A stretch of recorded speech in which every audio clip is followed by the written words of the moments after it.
अस्सलाम वालेकुम नाजरीन अपनी बेटियों को बराह करम ये सब सिखाइए कि वो अपने चचाजाद, खालाजाद या किसी भी लड़के से, चाहे वो कम उम्र ही हो, हाथ मिलाकर मुसाफा मत करो।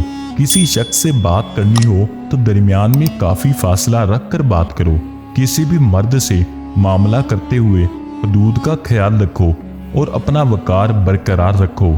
पस्त आवाज में आराम से हंसो, बुलंद आवाज में कह कहे मत लगाओ। आम सड़क पर अपनी सहेलियों से भी मजाक मत करो। रास्ते के अदब का ख्याल रखो। लिफ्ट में अजनबी मर्द के साथ ना चढ़ो, पहले उसे जाने दो, इसके बाद तुम चली जाओ। छोटी बेटी को दुकान भेजना हो तो छोटे, बारीक या चुस्त लिबास में मत भेजो और उसे ज्यादा देर ठहराने पर या दुकानदार के करीब होने से मना करो। सड़कों पर किसी भी मर्द से बात करने से एहतराज करो।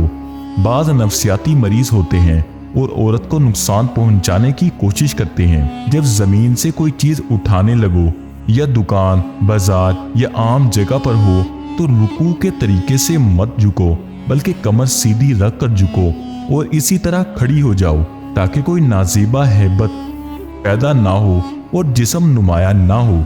दौरान सफर में अपनी जाती जिंदगी की चीजें बयान ना करो। दीवारों के भी कान होते हैं, ना वहां बुलंद आवाज में बात करो, बल्कि इत्मीनान से तस्बीह में लगी रहो। बाज लोगों का ख्याल है कि ये सब कदीम और फरसूदा बातें हैं, लेकिन दरअसल ये हमारी जिम्मेदारी है कि इसे जिंदा रखें, क्योंकि ये हमारे पाकीज़ा दीन के तकाजे हैं।